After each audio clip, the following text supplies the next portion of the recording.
Hello everyone how are you all. So जिमें कि पिछले ਲੈਕਚਰ ਦੇ ਵਿੱਚ ਆਪਾਂ ਨੇ এনवायरमेंट ਦੇ ਕੁਝ ਬੇਸਿਕਸ ਦੇਖੇ ਸੀ। ਸੋ ਅੱਜ ਦੇ ਲੈਕਚਰ ਦੇ ਵਿੱਚ ਬੇਸਿਕਲੀ ਆਪਾਂ ਇਕੋਸਿਸਟਮ ਦੇ ਫੰਕਸ਼ਨਸ ਦੇਖਾਂਗੇ। ਠੀਕ ਹੈ ਜੀ, ਜਿਵੇਂ ਅਲੱਗ-ਅਲੱਗ ਟ੍ਰੋਫਿਕ ਲੈਵਲਸ ਜਿਹੜੇ ਹੁੰਦੇ ਨੇ ਉਹਨਾਂ ਬਾਰੇ ਪੜਾਂਗੇ, ਟਾਈਪਸ ਆਫ ਟ੍ਰੋਫਿਕ ਲੈਵਲਸ ਕਰਾਂਗੇ। ਅੱਜ ਦੀ ਵੀਡੀਓ ਵੈਸੇ ਬੇਸਿਕ ਜੀ ਹੈ ਬਟ ਇਹ ਕਨਸੈਪਟਸ ਜਿਹੜੇ ਨੇ ਜੋ ਵੀ ਅੱਜ ਆਪਾਂ ਕਵਰ ਕਰਾਂਗੇ ਬਹੁਤ ਇੰਪੋਰਟੈਂਟ ਹੈ ਐਗਜ਼ਾਮੀਨੇਸ਼ਨ ਪੁਆਇੰਟ ਆਫ व्यू ਤੋਂ।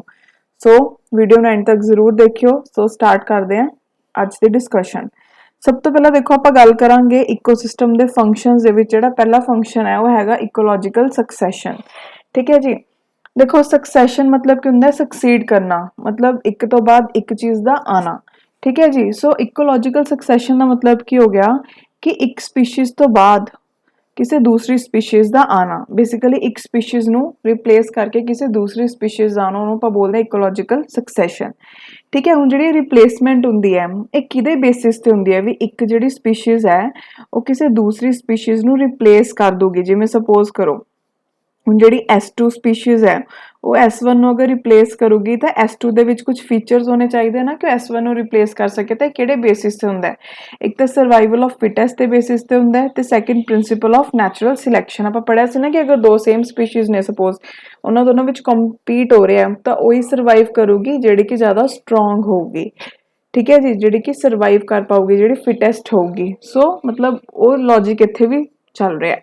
ओके, ਹੁਣ ਜਿਹੜੀ ਇਹ ਸਕਸੈਸ਼ਨ ਹੁੰਦੀ ਹੈ ਇਹ ਹਮੇਸ਼ਾ ਸਪੈਸੀਫਿਕ ਹੁੰਦੀ ਹੈ ਡਾਇਰੈਕਸ਼ਨ ਦੇ ਵਿੱਚ, ਮਤਲਬ ਯੂਨੀਡਾਇਰੈਕਸ਼ਨਲ ਹੁੰਦੀ ਹੈ। ਠੀਕ ਹੈ, ਐਵੇਂ ਨਹੀਂ ਹੈਗਾ ਕਿ ਇੱਧਰ ਨੂੰ ਵੀ ਪੋਸੀਬਲ ਹੈ ਤੇ ਇੱਧਰ ਵੀ ਪੋਸੀਬਲ ਹੈ, ਮਤਲਬ ਯੂਨੀਡਾਇਰੈਕਸ਼ਨਲ ਹੋਊਗੀ। ਇਨੀਸ਼ੀਅਲ ਲੈਵਲ ਤੋਂ ਫਾਈਨਲ ਸਟੇਜ ਤੱਕ ਜਾਊਗੀ। ਠੀਕ ਹੈ, ਫਾਈਨਲ ਤੋਂ ਇਨੀਸ਼ੀਅਲ ਨਹੀਂ ਆ ਸਕਦੀ, ਐਵੇਂ ਸਮਝ ਲਓ। ਹੁਣ ਯੂਨੀਡਾਇਰੈਕਸ਼ਨਲ मतलब ਕੀ ਹੈ ਕਿ ਪਾਈਨਰ ਸਪੀਸ਼ੀਜ਼ ਤੋਂ ਹਮੇਸ਼ਾ ਕਲਾਈਮੈਕਸ ਸਪੀਸ਼ੀਜ਼ ਦੀ ਔਰ ਹੈ ਜਿਹੜੀ ਇਹ ਸਕਸੈਸ਼ਨ ਹੁੰਦੀ ਹੈ। ਠੀਕ ਹੈ, ਹੁਣ ਜਿਹੜੀ ਇਨੀਸ਼ੀਅਲ ਲੈਵਲ ਤੇ ਉਹਨੂੰ ਆਪਾਂ ਪਾਈਨਰ ਸਪੀਸ਼ੀਜ਼ ਬੋਲ ਦਿੰਦੇ ਹਾਂ ਤੇ ਜਿਹੜੀ ਫਾਈਨਲ ਆਪਣੇ ਕੋਲ ਸਪੀਸ਼ੀਜ਼ ਆਉਂਦੇ ਉਹਨਾਂ ਨੂੰ ਆਪਾਂ ਕਲਾਈਮੈਕਸ ਸਪੀਸ਼ੀਜ਼ ਬੋਲ ਦਿੰਦੇ ਹਾਂ। ਓਕੇ, ਉਹ ਤੋਂ ਬਾਅਦ ਹੁਣ ਜਿਹੜੀ ਸਕਸੈਸ਼ਨ ਹੁੰਦੀ ਹੈ ਉਹ ਪ੍ਰੋਗਰੈਸਿਵ ਹੁੰਦੀ ਹੈ ਨੇਚਰ ਦੇ ਵਿੱਚ, ਮਤਲਬ ਕਿ ਜਿਹੜੇ ਸਟਾਰਟਿੰਗ ਦੇ ਵਿੱਚ ਇਨੀਸ਼ੀਅਲ ਲੈਵਲ ਦੇ ਉੱਪਰ ਜਿਹੜੀ ਵੀ ਆਪਣੇ ਕੋਲ ਸਪੀਸ਼ੀਜ਼ ਹੋਣਗੀਆਂ ਉਹ ਸਿੰਪਲ ਸੋਬਰ ਜਿਹੀਆਂ ਹੋਣਗੀਆਂ, ਜਿਵੇਂ ਜਿਵੇਂ ਉਹ ਸਕਸੀਡ ਹੋਈ ਜਾਣਗੀਆਂ ਫਾਈਨਲ ਤੱਕ ਆਉਂਦੇ ਆਉਂਦੇ ਇਹ ਕੰਪਲੈਕਸ ਸਪੀਸ਼ੀਜ਼ ਬਣ ਜਾਣਗੀਆਂ। ਠੀਕ ਹੈ, ਸੋ ਇਹਨੂੰ ਆਪਾਂ ਕੀ ਬੋਲਦੇ ਹਾਂ ਕਿ ਪ੍ਰੋਗਰੈਸਿਵ ਹੈ। ਸੋ ਤੁਸੀਂ ਯਾਦ ਰੱਖਿਓ ਇਹ ਚੀਜ਼, ਮਤਲਬ MCQ ਆ ਸਕਦਾ ਹੈ ਇਕੋਲੋਜੀਕਲ ਸਕਸੈਸ਼ਨ ਬਾਰੇ ਪੁੱਛ ਸਕਦੇ ਕਿ ਯੂਨੀਡਾਇਰੈਕਸ਼ਨਲ ਹੁੰਦੀ ਹੈ। ਠੀਕ ਹੈ, ਇਹ ਪ੍ਰੋਗਰੈਸਿਵ ਹੁੰਦੀ ਹੈ ਨੇਚਰ ਦੇ ਵਿੱਚ, ਬਿਲਕੁਲ ਹੁੰਦੀ ਹੈ। ਹੁਣ ਦੇਖੋ ਇੱਥੇ ਇਕੋਲੋਜੀਕਲ ਸਕਸੈਸ਼ਨ ਹੋ ਰਿਹਾ, ਯਾਨੀ ਕਿ ਪਹਿਲਾਂ ਕੀ ਸੀਗਾ ਕਿ ਕੋਈ ਜਿਵੇਂ ਆਪਣੇ ਕੋਲ ਜਗ੍ਹਾ ਹੈ, ਸਪੋਜ਼ ਕਰੋ ਖਾਲੀ ਜਗ੍ਹਾ ਪਈ ਹੈ ਉੱਥੇ ਰੌਕਸ ਵਗੈਰਾ ਨੇ। ਠੀਕ ਹੈ, ਜਿਹੜੀ ਸਕਸੈਸ਼ਨ ਹੈ ਨਾ ਇੱਕ ਗੱਲ ਹੋਰ ਯਾਦ ਰੱਖਿਓ, ਇਹਨੂੰ ਹੋਣ ਦੇ ਲਈ ਹੰਡਰਡਸ ਆਫ ਈਅਰਸ ਲੱਗ ਜਾਂਦੇ ਨੇ। ठीक है, फिर हौली हौली वो लैंड उपर मॉसिस आए, लिकन्स आए, फिर हौली हौली ग्रासिस आए, ग्रासिस तो बाद बुशिज आए, बुशिज तो बाद शर्ब्स आ गए, स्मॉल ट्रीज आ गए, तो फाइनली अपने फॉरेस्ट आ गया। हुण इहदे विच जिहड़े बेयर रॉक्स हैं ये अपनी किहड़ी स्पीशीज होगी, पाइनियर स्पीशीज होगी, तो जिहड़ी फॉरेस्ट है ये अपनी क्लाइमैक्स स्पीशीज होगी। ठीक है, ਹੁਣ ਤੁਸੀਂ ਦੇਖੋ ਜਿਹੜੇ ਰੌਕਸ ਹੈ ਇਹ ਕੀ ਨੇ, ਸਿੰਪਲ ਸੋਬਰ ਨੇ। ਠੀਕ ਹੈ, ਸਿੰਪਲ ਸਪੀਸ਼ੀਜ਼ ਹੋ ਗਈ ਇੱਕ ਤਰੀਕੇ ਨਾਲ ਆਪਾਂ ਉਵੇਂ ਸਮਝੀਏ ਤਾਂ, ਤੇ ਜਿਹੜਾ ਆਪਣਾ ਫੋਰੈਸਟ ਸਿਸਟਮ ਆ ਗਿਆ ਕੀ ਹੋ ਗਿਆ ਆਪਣਾ ਕੰਪਲੈਕਸ ਸਪੀਸ਼ੀਜ਼ ਹੋ ਗਿਆ। ਠੀਕ ਹੈ, ਤੇ ਇੱਥੇ ਜਿਹੜੀ ਇਕੋਲੋਜੀਕਲ ਸਕਸੈਸ਼ਨ ਹੋ ਰਹੀ ਹੈ ਉਹ ਕਿੱਥੇ ਹੋ ਰਹੀ ਹੈ, ਰੌਕਸ ਤੋਂ ਲੈ ਕੇ ਫੋਰੈਸਟ ਦੀ ਔਰ, ਮਤਲਬ ਜਿੱਥੇ ਪਹਿਲਾਂ ਰੌਕ ਸੀਗੀ ਹੁਣ ਉੱਥੇ ਕੀ ਹੈ ਫੋਰੈਸਟ ਹੈ। ਠੀਕ ਹੈ, ਉਸ ਤੋਂ ਬਾਅਦ ਨੈਕਸਟ ਆਪਾਂ ਦੇਖਦੇ ਹਾਂ। ਦੇਖੋ ਹੁਣ ਜਿਹੜਾ ਇਕੋਲੋਜੀਕਲ ਸਕਸੈਸ਼ਨ ਹੈ ਨਾ ਬੇਸਿਕਲੀ ਇਹਦੇ ਵਿੱਚ ਅਗਰ ਆਪਾਂ ਦੇਖੀਏ ਨਾ ਤਿੰਨ ਟਾਈਪ ਦੀ ਸਪੀਸ਼ੀਜ਼ ਹੁੰਦੀ ਆ, ਜਿਹੜੇ ਕਿ ਇਨੀਸ਼ੀਅਲ ਨੇ ਉਹਨਾਂ ਨੂੰ ਆਪਾਂ ਬੋਲਦੇ ਹਾਂ ਪਾਈਨਰ ਸਪੀਸ਼ੀਜ਼, ਜਿਹੜੀਆਂ ਵਿਚਕਾਰਲੀਆਂ ਨੇ ਉਹਨਾਂ ਨੂੰ ਸੀਰੀਅਲ ਜਾਂ ਇੰਟਰਮੀਡੀਏਟਰੀ ਸਪੀਸ਼ੀਜ਼, ਤੇ ਜਿਹੜੀ ਫਾਈਨਲ ਨੇ ਉਹਨਾਂ ਨੂੰ ਬੋਲਦੇ ਹਾਂ ਕਲਾਈਮੈਕਸ ਸਪੀਸ਼ੀਜ਼। ਓਕੇ, ਸੋ ਹੁਣ ਦੇਖੋ ਜਿਹੜੀ ਪਾਈਨੀਅਰ ਸਪੀਸ਼ੀਜ਼ ਹੈ ਇਹ ਕਿੱਥੇ ਗਰੋ ਕਰਦੀਆਂ ਨੇ, ਰੌਕਸ ਦੇ ਉੱਪਰ। ਠੀਕ ਹੈ, ਤੇ ਫਸਟ ਸਪੀਸ਼ੀਜ਼ ਹੁੰਦੀਆਂ ਜਿਹੜੀ ਕਿ ਕੋਲੋਨਾਈਜ਼ ਹੁੰਦੀਆਂ ਨੇ। ਹੁਣ ਤੁਸੀਂ ਇੱਥੇ ਦੇਖ ਸਕਦੇ ਹੋ ਜਿਵੇਂ ਰੌਕਸ ਤੋਂ ਲੈ ਕੇ ਅਗਰ ਆਪਾਂ ਉਰੇ ਤੱਕ ਗੱਲ ਕਰੀਏ ਗ੍ਰਾਸਿਸ ਤੱਕ, ਠੀਕ ਹੈ, ਤੇ ਇਹ ਆਪਣੀ ਕਿਹੜੀ ਹੋ ਗਈ ਪਾਈਨੀਅਰ ਸਪੀਸ਼ੀਜ਼ ਹੋ ਗਈਆਂ। ਠੀਕ ਹੈ, ਰੌਕਸ ਦੇ ਉੱਪਰ ਗਰੋ ਕਰ ਰਹੀਆਂ ਨੇ ਤੇ ਫਸਟ ਨੇ ਜਿਹੜੀ ਕੋਲੋਨਾਈਜ਼ ਹੋ ਰਹੀਆਂ ਨੇ। ਉਹ ਤੋਂ ਬਾਅਦ अगर आप इन्हों एग्जाम्पल देखिए कि हो गया फंगस, लिकन्स, बैक्टीरिया, मॉस वगैरह। ठीक है, ये सारी पाइनियर स्पीशीज हैं। उस तो बाद जी मिडल च होंगे उन्होंने आप बोलते हैं इंटरमीडिएट स्पीशीज। ठीक है जी, ये मिडल स्टेज होगी। उस तो बाद जी हुण फाइनल स्टेज ते आनियां स्पीशीज उन्होंने आप की बोलांगे क्लाइमैक्स स्पीशीज है, क्लाइमैक्स कम्यूनिटी। ओके, हुण एक गल याद रखियो कि हरेक लैवल दे उपर सक्सैशन दे प्रोडक्टिविटी है जिहड़ी वो वधदी जांदी है, बायोडाइवर्सिटी भी वधदी जांदी है, बिकॉज पहला जिथे रॉक सीगे हुण उत्थे फॉरेस्ट आ गए, ट्रीज आ गए, तो नैचुरली उत्थे जिवें प्लांट्स वगैरह ज़्यादा होणगे, एनीमल ज़्यादा होणगे, मतलब ਬਾਇਓਡਾਇਵਰਸਿਟੀ ਵਧੂਗੀ, ਐਵੇਂ ਉਸ ਜਗ੍ਹਾ ਦੀ ਪ੍ਰੋਡਕਟਿਵਿਟੀ ਵਧੂਗੀ। ਠੀਕ ਹੈ, ਨਿਊਟਰੀਐਂਟਸ ਹੈ ਜਿਹੜੇ ਉੱਥੇ ਦੀ ਜਿਹੜੀ ਸੋਇਲ ਹੋਊਗੀ ਕਲਾਈਮਿਕ ਸਪੀਸ਼ੀਜ਼ ਦੀ ਅਗਰ ਆਪਾਂ ਗੱਲ ਕਰੀਏ ਤਾਂ ਉਹਦੇ ਵਿੱਚ ਜ਼ਿਆਦਾ ਨਿਊਟਰੀਐਂਟਸ ਹੋਣਗੇ ਐਜ਼ ਕੰਪੇਅਰ ਟੂ ਜਿਹੜੀ ਪਾਈਨੀਅਰ ਸਪੀਸ਼ੀਜ਼ ਦੇ ਵਕਤ ਸੋਇਲ ਹੋਊਗੀ। ਓਕੇ, ਉਹ ਤੋਂ ਬਾਅਦ ਹੁਣ ਜਿਹੜਾ ਕਲਾਈਮਿਕ ਸਪੀਸ਼ੀਜ਼ ਦੀ ਅਗਰ ਆਪਾਂ ਗੱਲ ਕਰੀਏ ਜਾਂ ਕਲਾਈਮਿਕਸ ਕਮਿਊਨਿਟੀ ਦੀ ਗੱਲ ਕਰੀਏ, ਉੱਥੇ ਜਿਹੜਾ ਫੂਡ ਵੈਬ ਹੋਊਗਾ ਉਹ ਕੰਪਲੈਕਸ ਹੋਊਗਾ। ਪਹਿਲਾਂ ਕੁਝ ਹੈਗਾ ਹੀ ਨਹੀਂ ਸੀ, ਰੌਕ ਸੀ ਇਕੱਲੀਆਂ, ਉੱਥੇ ਸਿੰਪਲ ਸੀ। ਠੀਕ ਹੈ, ਤੇ ਇੱਕ ਹੋਰ ਗੱਲ, ਜਿਹੜੀ ਲਾਈਫ ਸਪੈਨ ਹੁੰਦੀ ਹੈ ਕਲਾਈਮਿਕ ਸਪੀਸ਼ੀਜ਼ ਦੀ, ਉਹ ਕੀ ਹੁੰਦੀ ਹੈ, ਜ਼ਿਆਦਾ ਹੁੰਦੀ ਹੈ ਐਜ਼ ਕੰਪੇਅਰ ਟੂ ਜਿਹੜੇ ਪ੍ਰਾਇਮਰੀ ਸਪੀਸ਼ੀਜ਼ ਹੁੰਦੀਆਂ ਨੇ। ਠੀਕ ਹੈ, ਇਹ ਫੈਕਟ ਦੀ ਤਰ੍ਹਾਂ ਤੁਸੀਂ ਯਾਦ ਰੱਖਣਾ ਹੈ, ਪੇਪਰ 'ਚ ਡਾਇਰੈਕਟ ਕੁਐਸਚਨ ਪੁੱਛ ਲੈਂਦੇ ਨੇ। ਉਹ ਤੋਂ ਬਾਅਦ ਨੈਕਸਟ ਦੇਖੋ ਅਗਲਾ ਕੀ ਹੈ, ਹੁਣ ਆਪਾਂ ਦੇਖਦੇ ਹਾਂ ਕਿ ਇਕੋਲੋਜੀਕਲ ਸਕਸੈਸ਼ਨ ਕਿਹੜੇ ਟਾਈਪਸ ਦੀ ਹੁੰਦੀ ਹੈ। ਸਭ ਤੋਂ ਪਹਿਲੀ ਟਾਈਪ ਜਿਹੜੀ ਹੈ ਉਹਦੇ ਵਿੱਚ ਦੋ ਨੇ, ਪ੍ਰਾਇਮਰੀ ਸਕਸੈਸ਼ਨ ਹੁੰਦਾ, ਇੱਕ ਸੈਕੰਡਰੀ ਸਕਸੈਸ਼ਨ ਹੁੰਦਾ ਹੈ। ਪ੍ਰਾਇਮਰੀ ਸਕਸੈਸ਼ਨ ਕਿੱਥੇ ਹੁੰਦਾ ਹੈ, ਐਸੀ ਜਗ੍ਹਾ ਤੇ ਜਿੱਥੇ ਪਹਿਲਾਂ ਕੋਈ ਵੀ ਲਾਈਫ ਐਗਜ਼ਿਸਟ ਨਹੀਂ ਕਰਦੀ ਸੀ, ਉੱਥੇ ਜਿਹੜਾ ਸਕਸੈਸ਼ਨ ਹੁੰਦਾ ਉਹਨੂੰ ਆਪਾਂ ਕੀ ਬੋਲਦੇ ਹਾਂ, ਪ੍ਰਾਇਮਰੀ ਸਕਸੈਸ਼ਨ। ਠੀਕ ਹੈ, ਹੁਣ ਬੈਰਨ ਲੈਂਡ ਸੀ, ਕੁਝ ਪਾਈਨੀਅਰ ਸਪੀਸ਼ੀਜ਼ ਹੋ ਗਈ, ਮਤਲਬ ਥੋੜੀ ਆਹ ਲੈਂਡ ਦੇ ਉੱਪਰ ਸਪੀਸ਼ੀਜ਼ ਉੱਗਣ ਲੱਗ ਗਈ, ਫਿਰ ਕੁਝ ਇੰਟਰਮੀਡੀਏਟਰੀ ਹੋ ਗਈ, ਫਿਰ ਕਲਾਈਮੈਕਸ ਹੋ ਗਈ। ਠੀਕ ਹੈ, ਪ੍ਰਾਇਮਰੀ ਸਕਸੈਸ਼ਨ ਦੇ ਵਿੱਚ ਇਹਨਾਂ ਨੇ ਸਪੀਸ਼ੀਜ਼ ਤੁਹਾਨੂੰ ਵੰਡ ਕੇ ਦਿਖਾਈਆਂ ਹੋਈਆਂ ਨੇ। ਉਹ ਤੋਂ ਬਾਅਦ ਸੈਕੰਡਰੀ ਸਕਸੈਸ਼ਨ ਹੈ ਜਿਹੜਾ, ਉਹ ਕਿੱਥੇ ਹੁੰਦਾ ਹੈ, ਜਿੱਥੇ ਪਹਿਲਾਂ ਆਪਣੇ ਕੋਲ ਪ੍ਰਾਇਮਰੀ ਸਕਸੈਸ਼ਨ ਹੋ ਚੁੱਕਾ ਤੇ ਉਹ ਜਿਹੜਾ ਪ੍ਰਾਇਮਰੀ ਸਕਸੈਸ਼ਨ ਸੀ ਨਾ, ਉਹ ਕਿਸੇ ਵਜ੍ਹਾ ਤੋਂ ਡਿਸਟਰੋਏ ਹੋ ਗਿਆ। ਹੋ ਸਕਦਾ ਉੱਥੇ ਫਲੱਡਸ ਆ ਗਏ ਹੋਣ, ਹੋ ਸਕਦਾ ਉੱਥੇ ਕੋਈ ਵੋਲਕੈਨਿਕ ਐਕਟੀਵਿਟੀ ਹੋ ਗਈ ਹੋਵੇ। ਠੀਕ ਹੈ, ਉਹ ਤੋਂ ਬਾਅਦ ਜਿਹੜਾ ਸਕਸੈਸ਼ਨ ਹੁੰਦਾ ਉਹਨੂੰ ਆਪਾਂ ਕੀ ਬੋਲਦੇ ਹਾਂ, ਸੈਕੰਡਰੀ ਸਕਸੈਸ਼ਨ। ਓਕੇ, ਤੇ ਇੱਕ ਹੋਰ ਗੱਲ ਯਾਦ ਰੱਖੋ, ਜਿਹੜਾ ਸੈਕੰਡਰੀ ਸਕਸੈਸ਼ਨ ਹੁੰਦਾ ਹੈ, ਇਹ ਕੀ ਹੁੰਦਾ, ਫਾਸਟਰ ਹੁੰਦਾ ਹੈ as compare to primary secession. ਠੀਕ ਹੈ, ਤੁਸੀਂ ਬਸ ਇਹ ਯਾਦ ਰੱਖਣੇ ਆ, ਜਿਹੜੇ ਮਤਲਬ ਜੋ ਵੀ ਇੱਥੇ ਚੀਜ਼ਾਂ ਦੱਸੀਆਂ ਹੋਈਆਂ ਨੇ ਪੁਆਇੰਟਸ ਮੰਗੋ ਯਾਦ ਰੱਖਣੇ ਤੁਸੀਂ। ਠੀਕ ਹੈ, ਉਹ ਤੋਂ ਬਾਅਦ ਹੁਣ ਨੈਕਸਟ ਆਪਾਂ ਗੱਲ ਕਰਦੇ ਹਾਂ ਕਿ ਜਿਹੜੀ ਇਕੋਲੋਜੀਕਲ ਸਕਸੈਸ਼ਨ ਹੈ, ਹੁਣ ਉਹ ਸੈਕਿੰਡ ਕਿਹੜੀ ਟਾਈਪ ਦੀ ਹੁੰਦੀ ਹੈ, ਅਗਰ ਆਪਾਂ ਬੇਸਿਸ ਆਫ ਏਜੰਟ ਦੀ ਦੇਖੀਏ ਤਾਂ ਕਿਹੜੀ ਟਾਈਪਸ ਹੁੰਦੀ ਹੈ, ਆਟੋਜੈਨਿਕ ਤੇ ਐਲੋਜੈਨਿਕ। ਮਤਲਬ ਜਿਹੜੀ ਉਹ ਸਕਸੈਸ਼ਨ ਹੈ ਉਹ ਕਿਉਂ ਹੋ ਰਹੀ ਹੈ, ਕਿੰਨਾ ਦੀ ਵਜ੍ਹਾ ਤੋਂ ਹੋ ਰਹੀ ਹੈ। ਹੁਣ ਅਗਰ ਸਕਸੈਸ਼ਨ ਹੈ ਜਿਹੜੀ ਉਹ ਕੁਝ ਲਿਵਿੰਗ ਇਨਹੈਬੀਟੈਂਟਸ ਜੋ ਕਿ ਉਸ ਕਮਿਊਨਿਟੀ ਦੇ ਨੇ ਉਹਨਾਂ ਦੀ ਵਜ੍ਹਾ ਤੋਂ ਹੋ ਰਹੀ ਹੈ, ਤਾਂ ਉਹਨੂੰ ਆਪਾਂ ਬੋਲਦੇ ਹਾਂ ਆਟੋਜੈਨਿਕ ਸਕਸੈਸ਼ਨ, ਮਤਲਬ ਆਪਣੇ ਆਪ ਹੋਈ ਜਾ ਰਹੀ ਹੈ। ਠੀਕ ਹੈ, ਲਿਵਿੰਗ ਆਰਗੈਨਿਜ਼ਮਸ ਦੀ ਵਜ੍ਹਾ ਤੋਂ, ਜਿਵੇਂ ਗ੍ਰਾਸ ਸੀ, ਗ੍ਰਾਸ ਤੋਂ ਬਾਅਦ ਪਲਾਂਟਸ ਆ ਗਏ, ਫਿਰ ਪਲਾਂਟਸ ਤੋਂ ਬਾਅਦ ਟਰੀਜ਼ ਆ ਗਏ, ਇਹ ਸਕਸੈਸ਼ਨ ਆਪਣੇ ਆਪ ਚੱਲਦੀ ਜਾ ਰਹੀ ਹੈ। ਇੱਕ ਹੁੰਦੀ ਹੈ ਐਲੋਜੈਨਿਕ ਸਕਸੈਸ਼ਨ, ਇਹ ਜਿਹੜੀ ਸਕਸੈਸ਼ਨ ਹੈ ਉਹ ਕਿਉਂ ਆ ਰਹੀ ਹੈ, ਕਿਉਂਕਿ ਕੁਝ ਉੱਥੇ ਪ੍ਰਕਿਰਤੀ ਨੇ ਕੁਛ ਨਾ ਕੁਛ ਕਰਤਾ। ਠੀਕ ਹੈ, ਹੋ ਸਕਦਾ ਉੱਥੇ ਵੋਲਕੈਨਿਕ ਇਰਪਸ਼ਨ ਹੋ ਗਿਆ ਹੋਵੇ, ਹੋ ਸਕਦਾ ਸੋਇਲ ਇਰੋਸ਼ਨ ਹੋ ਗਿਆ ਹੋਵੇ, ਹੋ ਸਕਦਾ ਫਲੱਡਸ ਆ ਗਏ ਹੋਣ। ਬਸ ਤੁਸੀਂ ਐਜ਼ ਅ ਫੈਕਟ ਇਹਨੂੰ ਯਾਦ ਰੱਖਣਾ ਹੈ। ਉਹ ਤੋਂ ਬਾਅਦ ਨੈਕਸਟ ਦੇਖੋ, ਨੈਕਸਟ ਆਪਣੇ ਕੋਲ ਟੌਪਿਕ ਹੈ ਲਿਮਿਟਿੰਗ ਫੈਕਟਰ। ਹੁਣ ਲਿਮਿਟਿੰਗ ਫੈਕਟਰ ਕਿਹਨੂੰ ਕਹਿੰਦੇ ਆ, ਐਸਾ ਅਬਾਇਓਟਿਕ ਫੈਕਟਰ ਜਿਹੜਾ ਕਿ ਇਕੋਲੋਜੀਕਲ ਸਕਸੈਸ਼ਨ ਨੂੰ ਹਿੰਡਰ ਕਰਦਾ ਹੈ, ਮਤਲਬ ਰੋਕਦਾ ਹੈ, ਉਹਨੂੰ ਆਪਾਂ ਬੋਲਦੇ ਹਾਂ ਲਿਮਿਟਿੰਗ ਫੈਕਟਰ। ਠੀਕ ਹੈ, ਹੁਣ ਤੁਸੀਂ ਦੇਖੋ, ਹੁਣ ਇੱਥੇ ਸਮਝੋ, ਜਿਵੇਂ ਆਪਾਂ ਸਪੋਜ਼ ਕਰੋ ਡੈਜ਼ਰਟ ਦੀ ਗੱਲ ਕਰੀਏ, ਰੇਗਿਸਤਾਨ ਹੈ। ਹੁਣ ਤੁਹਾਨੂੰ ਪਤਾ ਹੈ ਕਿ ਕਿਸੇ ਵੀ ਏਰੀਆ ਨੂੰ ਰੇਗਿਸਤਾਨ ਕਿਉਂ ਬੋਲਦੇ ਆ, ਬਿਕੋਜ਼ ਉੱਥੇ ਟਰੀਜ਼ ਨਹੀਂ ਹੈਗੇ। ਠੀਕ ਹੈ, ਉੱਥੇ ਛੋਟੇ ਪਲਾਂਟਸ ਨੇ, ਕੈਕਟਸ ਵਗੈਰਾ ਹੋ ਗਿਆ, ਸ਼ਰਬਸ ਹੋ ਗਏ, ਮਤਲਬ ਉੱਥੇ ਬਹੁਤ ਛੋਟੇ ਟ੍ਰਾਂਟਸ ਹੈ, ਮਤਲਬ ਫੁੱਲ ਫਲੈਜ ਟਰੀਜ਼ ਵਗੈਰਾ ਤੁਹਾਨੂੰ ਬਹੁਤ ਘੱਟ ਦੇਖਣ ਨੂੰ ਮਿਲਣਗੇ। ਠੀਕ ਹੈ, ਹੁਣ ਇੱਥੇ ਟਰੀਜ਼ ਘੱਟ ਦੇਖਣ ਨੂੰ ਕਿਉਂ ਮਿਲਦੇ ਆ, ਬਿਕੋਜ਼ ਉੱਥੇ ਵਾਟਰ ਕੰਟੈਂਟ ਹੈ ਜਿਹੜਾ ਉਹ ਘੱਟ ਹੈ, ਪੌਦਿਆਂ ਨੂੰ ਪਾਣੀ ਨਹੀਂ ਮਿਲਦਾ ਉੱਥੇ, ਤੇ ਉੱਗਣਗੇ ਕਿਵੇਂ। ਠੀਕ ਹੈ, ਸੋ ਅਗਰ ਆਪਾਂ ਡੈਜ਼ਰਟ ਦੀ ਗੱਲ ਕਰੀਏ ਤਾਂ ਉੱਥੇ ਲਿਮਿਟਿੰਗ ਫੈਕਟਰ ਆਪਣਾ ਕੀ ਆ ਗਿਆ, ਮੋਇਸਚਰ, ਦੈਟ ਇਜ਼ ਵਾਟਰ। ਠੀਕ ਹੈ, ਤੇ ਡੈਜ਼ਰਟ ਦੇ ਵਿੱਚ ਤੁਹਾਨੂੰ ਜਿਹੜਾ ਇਕੋਲੋਜੀਕਲ ਸਕਸੈਸ਼ਨ ਹੈ ਉਹ ਤੁਹਾਨੂੰ ਜ਼ਿਆਦਾ ਦੇਖਣ ਨੂੰ ਨਹੀਂ ਮਿਲੂਗਾ, ਥੋੜਾ ਜਿਹਾ ਹੀ ਦੇਖਣ ਨੂੰ ਮਿਲੂਗਾ। ਓਕੇ, ਉਹ ਤੋਂ ਬਾਅਦ ਨੈਕਸਟ ਆਪਣੇ ਕੋਲ ਹੈ ਸਵਾਨਾ ਗ੍ਰਾਸਲੈਂਡ। ਹੁਣ ਅਗਰ ਆਪਾਂ ਸਵਾਨਾ ਗ੍ਰਾਸਲੈਂਡ ਦੀ ਗੱਲ ਕਰੀਏ ਨਾ, ਇਹਦੇ ਵਿੱਚ ਲਿਮਿਟਿੰਗ ਫੈਕਟਰ ਆਪਣਾ ਫਾਇਰ ਵੀ ਹੁੰਦਾ ਤੇ ਵਾਟਰ ਵੀ ਹੁੰਦਾ ਹੈ। ਠੀਕ ਹੈ, ਹੁਣ ਇਹਦੇ ਵਿੱਚ ਦੇਖੋ ਕੀ ਹੁੰਦਾ, ਇੱਥੇ ਨਾ ਬੇਸਿਕਲੀ ਗ੍ਰਾਸਿਸ ਜ਼ਿਆਦਾ ਹੁੰਦੀਆਂ ਨੇ, ਗ੍ਰਾਸਿਸ ਤੋਂ ਬਾਅਦ ਆਪਣਾ ਟਰੀਜ਼ ਵਗੈਰਾ ਉਹ ਸਭ ਉੱਗਦੇ ਆ, ਮੇਨ ਇੱਥੇ ਗ੍ਰਾਸਿਸ ਹੁੰਦੀਆਂ ਨੇ। ਠੀਕ ਹੈ, ਹੁਣ ਇੱਥੇ ਗ੍ਰਾਸਿਸ ਜ਼ਿਆਦਾ ਹੁੰਦੇ ਆ ਬਿਕੋਜ਼ ਗ੍ਰਾਸਿਸ ਨੂੰ ਜ਼ਿਆਦਾ ਪਾਣੀ ਦੀ ਲੋੜ ਨਹੀਂ ਹੁੰਦੀ, ਤਾਂ ਉਹ ਉੱਗ ਜਾਂਦੀਆਂ ਨੇ, ਬਟ ਜਿਹੜੇ ਬੜੇ ਟਰੀਜ਼ ਉਹਨਾਂ ਨੂੰ ਪਾਣੀ ਦੀ ਜ਼ਰੂਰਤ ਹੁੰਦੀ ਹੈ। ਤਾਂ ਇੱਥੇ ਲਿਮਿਟਿੰਗ ਫੈਕਟਰ ਵਾਟਰ ਵੀ ਹੋ ਗਿਆ। ਤੇ ਅਕਸਰ ਕੀ ਹੁੰਦਾ, ਜਿਹੜੀ ਗ੍ਰਾਸਿਸ ਹੁੰਦੀਆਂ ਉਹਨਾਂ ਵਿੱਚ ਅੱਗ ਲੱਗ ਜਾਂਦੀਆਂ ਨੇ, ਅੱਗ ਲੱਗ ਜਾਂਦੀ ਹੈ। ਠੀਕ ਹੈ, ਅੱਗ ਲੱਗਣ ਦੀ ਵਜ੍ਹਾ ਤੋਂ ਗ੍ਰਾਸਿਸ ਤਾਂ ਫੇਰ ਉੱਗ ਜਾਂਦੀ ਹੈ ਜਾਂ ਸਰਵਾਈਵ ਕਰ ਜਾਂਦੀ ਹੈ, ਬਟ ਜਿਹੜੇ ਟਰੀਜ਼ ਹੁੰਦੇ ਆ ਬੜੇ ਉਹ ਨਹੀਂ ਸਰਵਾਈਵ ਕਰ ਪਾਉਂਦੇ। ਤਾਂ ਇੱਥੇ ਲਿਮਿਟਿੰਗ ਫੈਕਟਰ ਆਪਣਾ ਫਾਇਰ ਵੀ ਹੋ ਗਿਆ। ਓਕੇ, ਤੇ ਇੱਥੇ ਪਾਈਨੀਅਰ ਸਪੀਸ਼ੀਜ਼ ਕਿਹੜੀਆਂ ਹੋਣਗੀਆਂ, ਸਵਾਨਾ ਗ੍ਰਾਸਲੈਂਡ ਦੇ ਵਿੱਚ ਗ੍ਰਾਸਿਸ। ਉਹ ਤੋਂ ਬਾਅਦ ਨੈਕਸਟ ਹੁਣ ਆਪਾਂ ਗੱਲ ਕਰਦੇ ਹਾਂ ਸੈਕਿੰਡ ਜਿਹੜਾ ਫੰਕਸ਼ਨ ਆਪਣਾ, ਉਹ ਹੈਗਾ ਐਨਰਜੀ ਫਲੋ। ਠੀਕ ਹੈ, ਐਨਰਜੀ ਫਲੋ ਦੇ ਵਿੱਚ ਨਾ ਸਭ ਤੋਂ ਪਹਿਲਾਂ ਤੁਸੀਂ ਸਮਝੋ ਟ੍ਰੋਫਿਕ ਲੈਵਲ ਕੀ ਹੁੰਦਾ ਹੈ। ਬਸ ਇਹਨੂੰ ਐਵੇਂ ਸਮਝ ਲਓ ਕਿ ਹਰੇਕ ਟ੍ਰੋਫਿਕ ਲੈਵਲ ਨੂੰ ਆਪਾਂ ਕੀ ਬੋਲਾਂਗੇ ਕਿ ਪੋਜੀਸ਼ਨ ਕੀ ਹੈ ਫੂਡ ਚੇਨ ਦੇ ਵਿੱਚ। ठीक है, या फिर एनर्जी फ्लो की है फूड चेन दे विच, ਉਹਨੂੰ ਆਪਾਂ ਬੋਲ ਦਾਂਗੇ ਟ੍ਰੋਫਿਕ ਲੈਵਲ। ਤੇ ਜਿਹੜੇ ਟ੍ਰੋਫਿਕ ਲੈਵਲ ਹੁੰਦੇ ਆ ਹਮੇਸ਼ਾ ਪ੍ਰੋਡਿਊਸਰ ਤੋਂ ਸਟਾਰਟ ਹੋ ਕੇ ਕਿੱਥੇ ਜਾਣਗੇ ਕੰਜ਼ਿਊਮਰ ਦੀ ਔਰ। ਸੋ ਤੁਹਾਨੂੰ ਸਮਝ ਆ ਗਿਆ ਹੋਊਗਾ ਆਈ ਹੋਪ। ਟ੍ਰੋਫਿਕ ਲੈਵਲ ਕੁਝ ਨਹੀਂ ਹੁੰਦਾ, ਬਸ ਪੋਜੀਸ਼ਨ ਦੱਸਦੇ ਆ ਆਪਾਂ ਫੂਡ ਚੇਨ ਦੇ ਵਿੱਚ, ਠੀਕ ਹੈ। ਜਿਵੇਂ ਹੁਣ ਆਪਾਂ ਕਹੀਏ ਕਿ ਫਸਟ ਟ੍ਰੋਫਿਕ ਲੈਵਲ ਤੇ ਕੀ ਹੁੰਦੇ ਪ੍ਰੋਡਿਊਸਰਸ ਹੋ ਗਏ, ਸੈਕੰਡ ਤੇ ਪ੍ਰਾਇਮਰੀ ਕੰਜ਼ਿਊਮਰ, ਥਰਡ ਤੇ ਸੈਕੰਡਰੀ ਕੰਜ਼ਿਊਮਰ, ਫੋਰਥ ਤੇ ਟਰਸ਼ਰੀ ਕੰਜ਼ਿਊਮਰ। ਸੋ ਪੋਜੀਸ਼ਨ ਹੋ ਗਈ ਇਹਨਾਂ ਦੀ ਫੂਡ ਚੇਨ ਦੇ ਵਿੱਚ, ਠੀਕ ਹੈ। ਉਹ ਤੋਂ ਬਾਅਦ ਨੈਕਸਟ ਆਪਾਂ ਗੱਲ ਕਰਦੇ ਹਾਂ ਫੂਡ ਚੇਨ। ਹੁਣ ਇਹ ਫੂਡ ਚੇਨ ਕਿਉਂ ਹੁੰਦੀ ਹੈ? ਫੂਡ ਚੇਨ ਜਿਹੜੀ ਹੈ ਉਹ ਆਪਾਂ ਨੂੰ ਬੇਸਿਕਲੀ ਦੱਸਦੀ ਹੈ ਕਿ ਨਿਊਟ੍ਰੀਐਂਟਸ ਜਾਂ એનર્ਜੀ ਦਾ ਫਲੋ ਹੈ ਜਿਹੜਾ ਉਹ ਇੱਕ ਆਰਗੈਨਿਜ਼ਮ ਤੋਂ ਦੂਸਰੇ ਆਰਗੈਨਿਜ਼ਮ ਦੇ ਵਿੱਚ ਕਿਵੇਂ ਹੋ ਰਿਹਾ, ਮਤਲਬ ਫਲੋ ਕਿਸ ਤਰੀਕੇ ਨਾਲ ਚੱਲ ਰਿਹਾ ਹੈ। ਜਾਂ ਉਹਨੂੰ ਆਸਾਨ ਭਾਸ਼ਾ 'ਚ ਤੁਸੀਂ ਇਹ ਵੀ ਸਮਝ ਸਕਦੇ ਹੋ ਵੀ ਕਿਹਨੇ ਕਿਹਨੂੰ ਖਾਇਆ, ਉਹਨੂੰ ਆਪਾਂ ਕੀ ਬੋਲਦੇ ਹਾਂ ਫੂਡ ਚੇਨ, ਠੀਕ ਹੈ।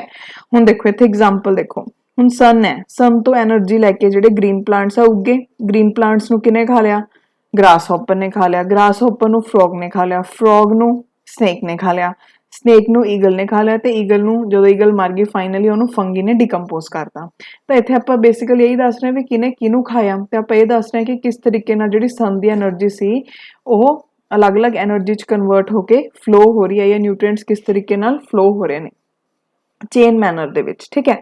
ਹੁਣ ਦੇਖੋ ਇੱਥੇ ਨਾ ਤੁਸੀਂ ਇੱਕ ਫੈਕਟ ਯਾਦ ਰੱਖਣਾ, ਅਗਰ ਤੁਹਾਨੂੰ ਪੇਪਰ 'ਚ ਪੁੱਛ ਲੈਣ ਕਿ ਮੈਕਸਿਮਮ ਟ੍ਰੋਫਿਕ ਲੈਵਲ ਹੈ ਜਿਹੜੇ ਉਹ ਐਕੁਐਟਿਕ ਫੂਡ ਚੇਨ ਦੇ ਹੁੰਦੇ ਆ ਜਾਂ ਟੈਰਿਸਟਰੀਅਲ ਫੂਡ ਚੇਨ ਦੇ ਹੁੰਦੇ ਆ, ਤਾਂ ਮੈਕਸਿਮਮ ਟ੍ਰੋਫਿਕ ਲੈਵਲਸ ਆ ਜਿਹੜੇ ਉਹ ਹੁੰਦੇ ਆ ਆਪਣੇ ਐਕੁਐਟਿਕ ਫੂਡ ਚੇਨ ਦੇ, ਠੀਕ ਹੈ। ਬਿਕੋਜ਼ ਐਕੁਐਟਿਕ ਫੂਡ ਚੇਨ ਦੇ ਵਿੱਚ ਹਰੇਕ ਟ੍ਰੋਫਿਕ ਲੈਵਲ ਤੇ 15% ਜਿਹੜੀ એનર્ਜੀ ਹੈ ਉਹ ਟ੍ਰਾਂਸਫਰ ਹੁੰਦੀ ਹੈ, ਠੀਕ ਹੈ। ਤੇ ਵੇਅਰ ਐਸ ਟੈਰਿਸਟਰੀਅਲ ਫੂਡ ਚੇਨ ਦੇ ਵਿੱਚ 10% એનર્ਜੀ ਹੈ ਜਿਹੜੀ ਉਹ ਟ੍ਰਾਂਸਫਰ ਹੋ ਜਾਂਦੀ ਹੈ, ਬਾਕੀ ਜਿਹੜੀ ਉਹ ਲਾਸ ਹੋ ਜਾਂਦੀ ਹੈ, ਠੀਕ ਹੈ। ਇੱਥੇ ਸਿਰਫ 10 ਜਾ ਰਹੀ ਹੈ, ਇੱਥੇ 15 ਜਾ ਰਹੀ ਹੈ, ਤਾਂ ਆਬਵੀਅਸਲੀ ਇਹਦੇ ਜਿਹੜੇ ਲੈਵਲਸ ਉਹ ਜ਼ਿਆਦਾ ਹੋਣਗੇ ਐਸ ਕੰਪੇਅਰ ਟੂ ਦਿਸ, ਠੀਕ ਹੈ। ਕਿਉਂਕਿ ਜਿਹੜੀ ਐਕੁਐਟਿਕ ਫੂਡ ਚੇਨ ਹੈ ਉਹਦੇ ਵਿੱਚ એનર્ਜੀ ਟ੍ਰਾਂਸਫਰ ਜ਼ਿਆਦਾ ਹੈ, ਤਾਂ એનર્ਜੀ ਲਾਸ ਹੈ ਜਿਹੜਾ ਉਹ ਘੱਟ ਹੋਊਗਾ। એનર્ਜੀ ਲਾਸ ਘੱਟ ਕਿਉਂ ਹੁੰਦਾ? ਬਿਕੋਜ਼ ਜਿਹੜੀ ਐਕੁਐਟਿਕ ਫੂਡ ਚੇਨ ਹੁੰਦੀ ਹੈ ਉਹ ਵਾਟਰ ਦੇ ਵਿੱਚ ਹੁੰਦੀ ਹੈ। ਹੁਣ ਇੱਕ ਮੀਡੀਅਮ ਮਿਲ ਗਿਆ ਨਾ, ਕੋਈ ਵੀ ਅਗਰ ਮੀਡੀਅਮ ਅਵੇਲੇਬਲ ਹੈ ਤਾਂ ਉਹਦੇ ਵਿੱਚ એનર્ਜੀ ਦਾ ਜਿਹੜਾ ਲਾਸ ਹੁੰਦਾ ਉਹ ਘੱਟ ਹੁੰਦਾ ਹੈ, ਠੀਕ ਹੈ। એનર્ਜੀ ਲਾਸ ਘੱਟ ਹੈ ਤਾਂ ਇਸ ਲਈ ਐਫੀਸ਼ੀਐਂਸੀ ਹੈ ਜਿਹੜੀ ਉਹ ਜ਼ਿਆਦਾ ਹੋਊਗੀ। ਵੇਅਰ ਐਸ ਟੈਰਿਸਟਰੀਅਲ ਫੂਡ ਚੇਨ ਦੀ ਗੱਲ ਕਰੀਏ ਇਹਦੇ ਵਿੱਚ એનર્ਜੀ ਲਾਸ ਜ਼ਿਆਦਾ ਹੋਊਗਾ ਤੇ ਐਫੀਸ਼ੀਐਂਟ ਘੱਟ ਹੋਊਗਾ, ਠੀਕ ਹੈ ਜੀ। ਤੇ ਇੱਕ ਚੀਜ਼ ਹੋਰ ਦੇਖੋ, ਟੈਰਿਸਟਰੀਅਲ ਫੂਡ ਚੇਨ ਦੇ ਵਿੱਚ ਤਕਰੀਬਨ ਆਪਣੇ ਕੋਲ 4 ਤੋਂ 5 ਟ੍ਰੋਫਿਕ ਲੈਵਲਸ ਹੁੰਦੇ ਆ, ਤੇ ਐਕੁਐਟਿਕ ਫੂਡ ਚੇਨ ਦੇ ਵਿੱਚ 6 ਤੋਂ 7 ਹੁੰਦੇ ਆ, ਠੀਕ ਹੈ। ਬਸ ਇਹਨੂੰ ਫੈਕਟ ਦੀ ਤਰ੍ਹਾਂ ਯਾਦ ਰੱਖ ਲਿਓ। ਉਹ ਤੋਂ ਬਾਅਦ ਨੈਕਸਟ ਨੂੰ ਆਪਾਂ ਦੇਖਦੇ ਹਾਂ ਟਾਈਪ ਆਫ ਫੂਡ ਚੇਨ। ਹੁਣ ਆਪਣੇ ਕੋਲ ਇੱਕ ਗ੍ਰੇਜ਼ਿੰਗ ਫੂਡ ਚੇਨ ਹੁੰਦੀ ਹੈ, ਇੱਕ ਹੁੰਦੀ ਹੈ ਡੈਟਰੀਟੀਅਸ ਫੂਡ ਚੇਨ, ਠੀਕ ਹੈ ਜੀ। ਹੁਣ ਜਿਹੜੀ ਗ੍ਰੇਜ਼ਿੰਗ ਫੂਡ ਚੇਨ ਹੈ ਇਹ ਸਟਾਰਟ ਹੁੰਦੀ ਹੈ ਪ੍ਰੋਡਿਊਸਰ ਦੇ ਨਾਲ, ਤੇ ਜਿਹੜੀ ਡੈਟਰੀਟੀਅਸ ਵਾਲੀ ਹੈ ਇਹ ਸਟਾਰਟ ਹੁੰਦੀ ਹੈ ਕਿਸੇ ਡੈਡ ਆਰਗੈਨਿਕ ਮੈਟਰ ਦੇ ਨਾਲ, ਠੀਕ ਹੈ। ਗ੍ਰੇਜ਼ਿੰਗ ਫੂਡ ਚੇਨ ਹੈ ਜਿਹੜੀ ਹੁਣ ਉਹ ਟੈਰਿਸਟਰੀਅਲ ਵੀ ਹੋ ਸਕਦੀ ਹੈ, ਐਕੁਐਟਿਕ ਵੀ ਹੋ ਸਕਦੀ ਹੈ। ਅਗਰ ਆਪਾਂ ਟੈਰਿਸਟਰੀਅਲ ਦੇਖਾਂਗੇ ਮਤਲਬ ਜਿਹੜੀ ਲੈਂਡ ਤੇ ਹੋ ਰਹੀ ਹੈ ਉਹਦੇ ਵਿੱਚ ਆਪਣੇ ਕੋਲ ਪ੍ਰੋਡਿਊਸਰਸ ਕਿਹੜੇ ਹੋਣਗੇ? ਪਲਾਂਟਸ ਹੋਣਗੇ, ਤੇ ਐਕੁਐਟਿਕ ਦੇ ਵਿੱਚ ਫਾਈਟੋਪਲੈਂਕਟਨਸ ਹੋਣਗੇ, ਠੀਕ ਹੈ। ਉਹ ਵੀ ਸਨ ਤੋਂ એનર્ਜੀ ਲੈ ਕੇ ਆਪਣਾ ਫੂਡ ਪ੍ਰੀਪੇਅਰ ਕਰਦੇ ਆ। ਉਹ ਤੋਂ ਬਾਅਦ ਜਿਹੜੀ ਡੈਟਰੀਟੀਅਸ ਫੂਡ ਚੇਨ ਹੈ ਇਹ ਸਟਾਰਟ ਹੁੰਦੀ ਹੈ ਡੈਡ ਆਰਗੈਨਿਕ ਮੈਟਰ ਨਾਲ। ਹੁਣ ਇਹਦੇ ਵਿੱਚ ਡੈਟਰੀਵੋਰਸ ਹੁੰਦੇ ਆ ਤੇ ਡੀਕੰਪੋਜ਼ਰਸ ਹੁੰਦੇ ਆ। ਜਿਹੜੀ ਡੈਟਰੀਵੋਰਸ ਹੁੰਦੇ ਆ ਉਹਨੂੰ ਸਕੈਵੈਂਜਰਸ ਵੀ ਬੋਲਦੇ ਆ। ਇਹ ਐਸੇ ਮਤਲਬ ਆਰਗੈਨਿਜ਼ਮਸ ਹੁੰਦੇ ਆ ਜਿਹੜੇ ਕਿ ਮਰੇ ਹੋਏ ਤੇ ਫੀਡ ਕਰਦੇ ਆ, ਜਿਵੇਂ ਵਲਚਰਸ ਹੋ ਗਏ, ਅਰਥਵਾਰਮ ਹੋ ਗਏ। ਤੇ ਜਿਹੜੇ ਡੀਕੰਪੋਜ਼ਰਸ ਹੁੰਦੇ ਆ ਉਹ ਪਹਿਲਾਂ ਕੋਈ ਵੀ ਮਰੀ ਹੋਈ ਚੀਜ਼ ਨੂੰ ਸੜਾਉਂਦੇ ਆ, ਗਲਾਉਂਦੇ ਆ, ਉਹ ਤੋਂ ਬਾਅਦ ਉਹਨੂੰ ਫੀਡ ਕਰਦੇ ਆ, ਠੀਕ ਹੈ। ਤੇ ਡੀਕੰਪੋਜ਼ਰਸ ਨੂੰ ਆਪਾਂ ਸੈਪਰੋਫਾਈਟਸ ਵੀ ਬੋਲਦੇ ਆ। ਓਕੇ, ਇਹਦੀ ਐਗਜ਼ਾਮਪਲ ਜਿਵੇਂ ਆਪਣੇ ਕੋਲ ਬੈਕਟੀਰੀਆ, ਫੰਗਸ, ਈਸਟ ਹੋ ਗਈ, ਦੈਨ ਮੋਲਡਸ, ਮਸ਼ਰੂਮਸ ਹੋ ਗਏ। ਇੱਕ ਗੱਲ ਯਾਦ ਰੱਖਿਓ ਵੀ ਫੈਕਟ ਹੈ ਕਿ ਵਾਇਰਸ ਤੇ ਜਿਹੜੀ ਐਲਗੀ ਹੈ, ਠੀਕ ਹੈ, ਉਹ ਡੀਕੰਪੋਜ਼ਰ ਦੀ ਕੈਟਾਗਰੀ ਦੇ ਵਿੱਚ ਨਹੀਂ ਆਉਂਦੀ। ਤੇ ਅਗਰ ਤੁਹਾਨੂੰ ਪੁੱਛਿਆ ਜਾਵੇ ਕਿ ਜਿਹੜਾ ਡੈਟਰੀਟੀਅਸ ਫੂਡ ਚੇਨ ਹੁੰਦਾ ਹੈ, ਠੀਕ ਹੈ, ਉਹ ਹਿਊਮਸ ਛੱਡਦੇ ਨੇ ਸੋਇਲ ਦੇ ਵਿੱਚ? ਬਿਲਕੁਲ ਛੱਡਦੇ ਆ, ਬਿਕੋਜ਼ ਅਗਰ ਉਹ ਕਿਸੇ ਵੀ ਚੀਜ਼ ਨੂੰ ਡੀਕੰਪੋਜ਼ ਕਰਨਗੇ ਤਾਂ ਜਿਹੜੀ ਉਹਦੀ ਹਿਊਮਸ ਪ੍ਰੋਡਿਊਸ ਹੋਊਗੀ ਉਹਨੂੰ ਕਿਤੇ ਵੀ ਛੱਡਣਗੇ? ਸੋਇਲ ਦੇ ਵਿੱਚ ਹੀ ਛੱਡਣਗੇ। ਓਕੇ, ਬਸ ਇਹਨੂੰ ਯਾਦ ਰੱਖਣਾ ਤੁਸੀਂ, ਕੁਝ ਨਹੀਂ ਹੈਗਾ ਇਹਦੇ ਵਿੱਚ। ਉਹ ਤੋਂ ਬਾਅਦ ਨੈਕਸਟ ਆਪਾਂ ਗੱਲ ਕਰਦੇ ਹਾਂ ਇਕੋਲੋਜੀਕਲ ਪਿਰਾਮਿਡਸ ਦੀ। ਦੇਖੋ ਹੁਣ ਜਿਹੜੀ ਪਿਰਾਮਿਡਸ ਹੁੰਦੀਆਂ ਨਾ ਬੇਸਿਕਲੀ ਉਹ ਆਪਣੇ ਕੋਲ ਦੋ ਟਾਈਪ ਦੇ ਹੁੰਦੇ ਆ, ਅਪਰਾਈਟ ਤੇ ਇਨਵਰਟਿਡ। ਅਪਰਾਈਟ ਮੀਨਸ ਕੀ ਹੁੰਦਾ ਕਿ ਮਤਲਬ ਬੇਸ ਦੇ ਉੱਪਰ ਜ਼ਿਆਦਾ ਅਮਾਉਂਟ ਹੋਣਾ ਤੇ ਟੌਪ ਦੇ ਉੱਪਰ ਘੱਟ ਹੋਣਾ, ਠੀਕ ਹੈ। ਇਹਨੂੰ ਬਸ ਐਵੇਂ ਸਮਝ ਲਓ। ਤੇ ਇਨਵਰਟਿਡ ਦਾ ਮਤਲਬ ਕੀ ਹੁੰਦਾ? ਬੇਸ ਦੇ ਵਿੱਚ ਘੱਟ ਹੋਣਾ ਅਮਾਉਂਟ ਤੇ ਟੌਪ ਦੇ ਉੱਪਰ ਜ਼ਿਆਦਾ ਹੋਣਾ, ਠੀਕ ਹੈ, ਤਾਂ ਕਰਕੇ ਇਨਵਰਟਿਡ ਹੋ ਜਾਂਦੀ ਹੈ। ਤੇ ਇੱਕ ਗੱਲ ਹੋਰ ਯਾਦ ਰੱਖੋ ਕਿ ਕੋਈ ਵੀ ਪਿਰਾਮਿਡ ਹੈ, ਚਾਹੇ ਉਹ ਅਪਰਾਈਟ ਹੋਵੇ ਚਾਹੇ ਉਹ ਇਨਵਰਟਿਡ ਹੋਵੇ, ਉਹਦੇ ਬੇਸ ਦੇ ਉੱਪਰ ਹਮੇਸ਼ਾ ਆਪਣੇ ਕੋਲ ਕੌਣ ਹੋਊਗਾ? ਪ੍ਰੋਡਿਊਸਰ ਹੋਊਗਾ, ਠੀਕ ਹੈ ਜੀ। ਤੇ ਫਾਈਨਲ ਲੈਵਲ ਤੇ ਆਪਣੇ ਕੋਲ ਹਮੇਸ਼ਾ ਕੌਣ ਹੋਊਗਾ? ਕੰਜ਼ਿਊਮਰ ਹੋਊਗਾ। ਮਤਲਬ ਜਿਹੜੇ ਪਿਰਾਮਿਡ ਆ ਹਮੇਸ਼ਾ ਪ੍ਰੋਡਿਊਸਰ ਟੂ ਕੰਜ਼ਿਊਮਰ ਦੀ ਔਰ बढ़ते हैं। ओके, ਹੁਣ ਟਾਈਪਸ ਕਿਹੜੀਆਂ ਨੇ ਪਿਰਾਮਿਡ ਦੀ ਦੇਖੋ ਪਿਰਾਮਿਡ ਨੂੰ ਆਪਾਂ ਤਿੰਨ ਤਰੀਕੇ ਨਾਲ ਬੇਸਿਕਲੀ ਡਿਵਾਈਡ ਕਰ ਸਕਦੇ ਹਾਂ on the basis of number biomass ਤੇ એનર્ਜੀ ਅਗਰ ਆਪਾਂ ਨੰਬਰ ਦੇ ਬੇਸਿਸ ਤੇ ਕਰਾਂਗੇ ਤਾਂ ਜਿਹੜਾ ਨੰਬਰ ਵਾਲਾ ਪਿਰਾਮਿਡ ਹੁੰਦਾ ਉਹ ਨਾਰਮਲ ਦੈਟ ਇਜ਼ ਜਿੱਥੇ ਨਾਰਮਲ ਵਰਡ ਆ ਜਾਂਦਾ ਮਤਲਬ ਕੀ ਹੋ ਗਿਆ ਅਪਰਾਈਟ ਉਹ ਅਪਰਾਈਟ ਵੀ ਹੋ ਸਕਦਾ ਤੇ ਇਨਵਰਟਿਡ ਵੀ ਹੋ ਸਕਦਾ ਹੈ ਬਾਇਓਮਾਸ ਵਾਲਾ ਜਿਹੜਾ ਪਿਰਾਮਿਡ ਹੈ ਉਹ ਵੀ ਅਪਰਾਈਟ ਵੀ ਹੋ ਸਕਦਾ ਤੇ ਇਨਵਰਟਿਡ ਵੀ ਹੋ ਸਕਦਾ ਹੈ ਬਟ ਜਿਹੜਾ એનર્ਜੀ ਵਾਲਾ ਪਿਰਾਮਿਡ ਹੋਊਗਾ ਉਹ ਹਮੇਸ਼ਾ ਕੀ ਹੋਊਗਾ ਅਪਰਾਈਟ ਹੋਊਗਾ ਠੀਕ ਹੈ ਸੋ ਹੁਣ ਆਪਾਂ ਦੇਖਦੇ ਹਾਂ ਇੱਕ ਇੱਕ ਕਰਕੇ ਸਭ ਤੋਂ ਪਹਿਲਾਂ ਆਪਾਂ ਪਿਰਾਮਿਡ ਆਫ એનર્ਜੀ ਦੇਖਦੇ ਹਾਂ ਪਿਰਾਮਿਡ ਆਫ એનર્ਜੀ ਸਭ ਤੋਂ ਪਹਿਲਾਂ ਆਪਾਂ ਕਿਹਦੇ ਵਿੱਚ ਦੇਖਦੇ ਹਾਂ ਟੈਰੇਸਟਰੀਅਲ ਫੂਡ ਚੇਨ ਦੇ ਵਿੱਚ ਠੀਕ ਹੈ ਹੁਣ ਦੇਖੋ ਜਿਵੇਂ ਜਿਵੇਂ ਆਪਾਂ ਪ੍ਰੋਡਿਊਸਰਸ ਤੋਂ ਲੈ ਕੇ ਕੰਜ਼ਿਊਮਰਸ ਦੀ ਔਰ ਜਾਵਾਂਗੇ ਠੀਕ ਹੈ એનર્ਜੀ ਹੈ ਜਿਹੜੀ ਉਹ ਲੂਜ਼ ਹੁੰਦੀ ਹੈ ਇਹ ਲਿੰਡਮੈਨ ਦਾ ਰੂਲ ਵੀ ਹੈ ਕਿ ਜਿਵੇਂ ਆਪਾਂ ਹਰੇਕ ਟ੍ਰੋਫਿਕ ਲੈਵਲ ਤੇ ਅੱਗੇ ਵੱਧਦੇ ਹਾਂ ਤਾਂ ਜਿਹੜੀ 10% એનર્ਜੀ ਉਹ ਲਾਸ ਹੁੰਦੀ ਹੈ ਕਿ ਜਦੋਂ ਵੀ ਆਪਾਂ ਪ੍ਰੋਡਿਊਸਰਸ ਤੋਂ ਕੰਜ਼ਿਊਮਰਸ ਦੀ ਔਰ ਜਾਂਦੇ ਹਾਂ ਤਾਂ એનર્ਜੀ ਹੈ ਜਿਹੜੀ 10% ਉਹ ਲਾਸ ਹੋ ਜਾਂਦੀ ਹੈ ਹਰੇਕ ਲੈਵਲ ਤੇ ਠੀਕ ਹੈ ਜੀ ਇਹ ਯਾਦ ਰੱਖਿਓ ਸੋ ਇਸ ਲਈ ਜਿਹੜਾ ਪ੍ਰੋਡਿਊਸਰ ਹੈ ਉਹਦੇ ਕੋਲ ਜ਼ਿਆਦਾ એનર્ਜੀ ਹੈ ਐਸ ਕੰਪੇਅਰ ਟੂ ਜਿਹੜਾ ਟਰਸ਼ਰੀ ਕੰਜ਼ਿਊਮਰ ਹੈ ਹੁਣ ਇਹ ਵਾਲੇ ਕੇਸ ਦੇ ਵਿੱਚ ਦੇਖੋ ਪਲਾਂਟ ਹੈ ਪਲਾਂਟ ਨੂੰ ਕਿਸੇ ਗ੍ਰਾਸ ਹੋਪਰ ਨੇ ਖਾਇਆ ਗ੍ਰਾਸ ਹੋਪਰ ਨੂੰ ਫਰੌਗ ਨੇ ਖਾ ਲਿਆ ਫਰੌਗ ਨੂੰ ਸਨੇਕ ਨੇ ਖਾ ਲਿਆ ਤਾਂ ਜਿੰਨੀ એનર્ਜੀ ਪਲਾਂਟਸ ਕੋਲ ਹੈ ਉਨੀ એનર્ਜੀ ਸਨੇਕ ਕੋਲ ਨਹੀਂ ਹੈਗੀ ਠੀਕ ਹੈ ਤਾਂ ਜਿਹੜਾ ਇਹਦਾ ਆਪਣੇ ਕੋਲ ਪਿਰਾਮਿਡ ਬਣਿਆ ਉਹ ਕਿਹੜਾ ਬਣਿਆ ਅਪਰਾਈਟ ਬਿਕੋਜ਼ ਇੱਥੇ ਪਲਾਂਟ ਦੇ ਕੇਸ 'ਚ ਜ਼ਿਆਦਾ એનર્ਜੀ ਹੈ ਤੇ ਸਨੇਕ ਕੋਲ ਘੱਟ એનર્ਜੀ ਹੈ ਐਵੇਂ ਅਗਰ ਆਪਾਂ ਐਕੁਆਟਿਕ ਫੂਡ ਚੇਨ ਦੀ ਗੱਲ ਕਰੀਏ ਐਕੁਆਟਿਕ ਦੇ ਵਿੱਚ ਵੀ ਕੀ ਹੁੰਦਾ ਹੈ ਜਿਵੇਂ ਆਪਣੇ ਕੋਲ ਜਿਹੜੇ ਪ੍ਰੋਡਿਊਸਰਸ ਨੇ ਉਹਨਾਂ ਕੋਲ ਵੱਧ એનર્ਜੀ ਹੋਊਗੀ ਐਸ ਕੰਪੇਅਰ ਟੂ ਜਿਹੜਾ ਆਪਣਾ ਟਰਸ਼ਰੀ ਕੰਜ਼ਿਊਮਰ ਹੈ ਠੀਕ ਹੈ ਜੀ ਸੋ ਨੈਕਸਟ ਨੂੰ ਆਪਾਂ ਦੇਖਦੇ ਹਾਂ ਪਿਰਾਮਿਡ ਆਫ ਨੰਬਰਸ ਹੁਣ ਜਿਹੜਾ ਪਿਰਾਮਿਡ ਆਫ ਨੰਬਰ ਹੈ ਇਹਦੇ ਵਿੱਚ ਕੀ ਹੈ ਇਹਦੇ ਵਿੱਚ ਆਪਾਂ ਦੱਸਦੇ ਹਾਂ ਕਿ ਹਰੇਕ ਟ੍ਰੋਫਿਕ ਲੈਵਲ ਤੇ ਕਿੰਨੇ ਆਪਣੇ ਕੋਲ ਆਰਗੈਨਿਜ਼ਮ ਦੀ ਨੰਬਰ ਹੈ ਠੀਕ ਹੈ ਹੁਣ ਅਗਰ ਆਪਾਂ ਇਹਦੇ ਵਿੱਚ ਟੈਰੇਸਟਰੀਅਲ ਇਕੋਸਿਸਟਮ ਦੀ ਗੱਲ ਕਰੀਏ ਸਭ ਤੋਂ ਪਹਿਲਾਂ ਅਗਰ ਆਪਾਂ ਗ੍ਰਾਸਲੈਂਡ ਇਕੋਸਿਸਟਮ ਦੇਖੀਏ ਤਾਂ ਤੁਸੀਂ ਦੇਖੋ ਇੱਥੇ ਜਸਟ ਵੇਟ ਹਾਂ ਹੁਣ ਦੇਖੋ ਜਿਹੜਾ ਗ੍ਰਾਸਲੈਂਡ ਇਕੋਸਿਸਟਮ ਹੈ ਇਹਦੇ ਵਿੱਚ ਜਿਹੜਾ ਆਪਣੇ ਕੋਲ ਫਰਸਟ ਲੈਵਲ ਹੈ ਟ੍ਰੋਫਿਕ ਲੈਵਲ 1 ਹੈ ਉੱਥੇ ਕੀ ਨੇ ਆਪਣੇ ਪ੍ਰੋਡਿਊਸਰਸ ਹੈ ਤਾਂ ਪ੍ਰੋਡਿਊਸਰਸ ਦਾ ਜਿਹੜਾ ਨੰਬਰ ਹੈ ਆਬਵੀਅਸਲੀ ਉਹ ਜ਼ਿਆਦਾ ਹੋਊਗਾ as compare to tertiary consumer ਠੀਕ ਹੈ ਹੁਣ ਜਿਵੇਂ ਗ੍ਰਾਸ ਹੈ ਗ੍ਰਾਸ ਨੂੰ ਸਪੋਜ਼ ਕਰੋ ਰੈਬਿਟ ਨੇ ਖਾਇਆ ਰੈਬਿਟ ਨੂੰ ਕਿਸੇ ਸਨੇਕ ਨੇ ਖਾ ਲਿਆ ਸਨੇਕ ਨੂੰ ਈਗਲ ਨੇ ਖਾ ਲਿਆ ਤਾਂ ਗ੍ਰਾਸ ਦਾ ਨੰਬਰ ਜ਼ਿਆਦਾ ਹੈ ਨਾ ਈਗਲ ਤੋਂ ਠੀਕ ਹੈ ਜੀ ਇਸ ਲਈ ਜਿਹੜਾ ਆਪਣੇ ਕੋਲ ਗ੍ਰਾਸਲੈਂਡ ਵਾਲਾ ਇਕੋਸਿਸਟਮ ਹੈ ਉਹਦੇ ਵਿੱਚ ਜਿਹੜਾ ਪਿਰਾਮਿਡ ਬਣੂਗਾ ਹਮੇਸ਼ਾ ਕਿਹੜਾ ਬਣਦਾ ਹੈ ਆਲਵੇਜ਼ ਅਪਰਾਈਟ ਹੁਣ ਟਰੀ ਇਕੋਸਿਸਟਮ ਦੇ ਵਿੱਚ ਜਿਹੜਾ ਪਿਰਾਮਿਡ ਆ ਇਨਵਰਟਿਡ ਵੀ ਬਣ ਸਕਦਾ ਹੈ ਇਨਵਰਟਿਡ ਕਿਵੇਂ ਬਣ ਸਕਦਾ ਦੇਖੋ ਹੁਣ ਜਿਵੇਂ ਸਪੋਜ਼ ਕਰੋ ਆਪਣੇ ਕੋਲ ਬੇਸ ਤੇ ਕੀ ਹੋ ਗਿਆ ਪ੍ਰੋਡਿਊਸਰ ਟਰੀ ਹੋ ਗਿਆ ਹੁਣ ਟਰੀ ਦੇ ਉੱਪਰ ਬਹੁਤ ਸਾਰੇ ਬਰਡਸ ਰਹਿੰਦੇ ਆ ਠੀਕ ਹੈ ਉਹ ਬਰਡਸ ਨੂੰ ਸਪੋਜ਼ ਕਰੋ ਬਹੁਤ ਸਾਰੇ ਜਿਵੇਂ ਲਗਾ ਲਓ ਪੈਰਾਸਾਈਟਸ ਨੇ ਖਾ ਲਿਆ ਠੀਕ ਹੈ ਬਰਡ ਮਰ ਗਿਆ ਉਹਨੂੰ ਪੈਰਾਸਾਈਟ ਨੇ ਖਾ ਲਿਆ ਉਹ ਤੋਂ ਬਾਅਦ ਉਹਨਾਂ ਨੂੰ ਹਾਈਪਰ ਪੈਰਾਸਾਈਟਸ ਨੇ ਖਾ ਲਿਆ ਤਾਂ ਹੁਣ ਜਿਹੜੇ ਹਾਈਪਰ ਪੈਰਾਸਾਈਟਸ ਆ ਉਹਨਾਂ ਦੀ ਜਿਹੜੀ ਅਮਾਉਂਟ ਆ ਉਹ ਜ਼ਿਆਦਾ ਹੋਊਗੀ ਐਸ ਕੰਪੇਅਰ ਟੂ ਇਕਲੌਤੇ ਟਰੀ ਤੋਂ ਠੀਕ ਹੈ ਤਾਂ ਜਿਹੜਾ ਇਹਦਾ ਆਪਣੇ ਕੋਲ ਬਣਦਾ ਹੈ ਪਿਰਾਮਿਡ ਬਣਦਾ ਉਹ ਕੀ ਬਣਦਾ ਇਨਵਰਟਿਡ ਠੀਕ ਹੈ ਤੇ ਸਪਿੰਡਲ ਸ਼ੇਪ ਦਾ ਵੀ ਬਣਦਾ ਬਿਕੋਜ਼ ਕੀ ਹੋਇਆ ਟਰੀ ਹੈ ਟਰੀ ਦੇ ਉੱਪਰ ਬਹੁਤ ਸਾਰੇ ਬਰਡਸ ਨੇ ਹੁਣ ਉਹ ਬਰਡਸ ਨੂੰ ਸਪੋਜ਼ ਕਰੋ ਈਗਲ ਨੇ ਖਾ ਲਿਆ ਠੀਕ ਹੈ ਤਾਂ ਇੱਕ ਵਾਰੀ ਇੱਥੇ ਜਿਹੜੀ ਅਮਾਉਂਟ ਆ ਵਧੀ ਬਟ ਇੱਥੇ ਆ ਕੇ ਅਮਾਉਂਟ ਹੈ ਜਿਹੜੀ ਉਹ ਫੇਰ ਘਟ ਗਈ ਆਰਗੈਨਿਜ਼ਮ ਦੀ ਤਾਂ ਇਹ ਕਿਹੜਾ ਸ਼ੇਪ ਦਾ ਬਣ ਗਿਆ ਸਪਿੰਡਲ ਸ਼ੇਪ ਬਸ ਤੁਹਾਨੂੰ ਕੁਝ ਸਮਝਣਾ ਨਹੀਂ ਹੈਗਾ ਬਸ ਯਾਦ ਰੱਖਣਾ ਹੈ ਇਹ ਯਾਦ ਰੱਖਣਾ ਹੈ ਕਿ ਜਿਹੜਾ ਗ੍ਰਾਸਲੈਂਡ ਵਾਲਾ ਇਕੋਸਿਸਟਮ ਹੁੰਦਾ ਹਮੇਸ਼ਾ ਅਪਰਾਈਟ ਹੁੰਦਾ ਜਿਹੜਾ ਟਰੀ ਇਕੋਸਿਸਟਮ ਹੈ ਐਕਸੈਪਸ਼ਨ ਹੈ ਉਹ ਇਨਵਰਟਿਡ ਵੀ ਹੋ ਸਕਦਾ ਤੇ ਸਪਿੰਡਲ ਸ਼ੇਪ ਵੀ ਹੋ ਸਕਦਾ ਹੈ ਠੀਕ ਹੈ ਹੁਣ ਅਗਰ ਆਪਾਂ ਨੈਕਸਟ ਗੱਲ ਕਰੀਏ ਐਕੁਆਟਿਕ ਇਕੋਸਿਸਟਮ ਦੀ ਐਕੁਆਟਿਕ ਇਕੋਸਿਸਟਮ ਦੇ ਵਿੱਚ ਜਿਹੜਾ ਆਪਣਾ ਪਿਰਾਮਿਡ ਹੈ ਉਹ ਵੀ ਕੀ ਹੋਊਗਾ ਅਪਰਾਈਟ ਹਮੇਸ਼ਾ ਠੀਕ ਹੈ ਜੀ ਬਿਕੋਜ਼ ਜਿਹੜੇ ਸਮਾਲ ਜਿਹੜੇ ਪਲਾਂਟਸ ਹੁੰਦੇ ਆਪਣੇ ਕੋਲ ਮਤਲਬ ਸੀ ਦੇ ਵਿੱਚ ਜਿਹੜੇ ਪਲਾਂਟਸ ਨੇ ਫਾਈਟੋਪਲੈਂਕਟਨਸ ਨੇ ਉਹਨਾਂ ਦੀ ਅਮਾਉਂਟ ਹਮੇਸ਼ਾ ਜ਼ਿਆਦਾ ਹੋਊਗੀ ਐਸ ਕੰਪੇਅਰ ਟੂ ਜਿਹੜੀ ਫਿਸ਼ਿਸ ਹੈ ਓਕੇ ਉਹ ਤੋਂ ਬਾਅਦ ਨੈਕਸਟ ਦੇਖੋ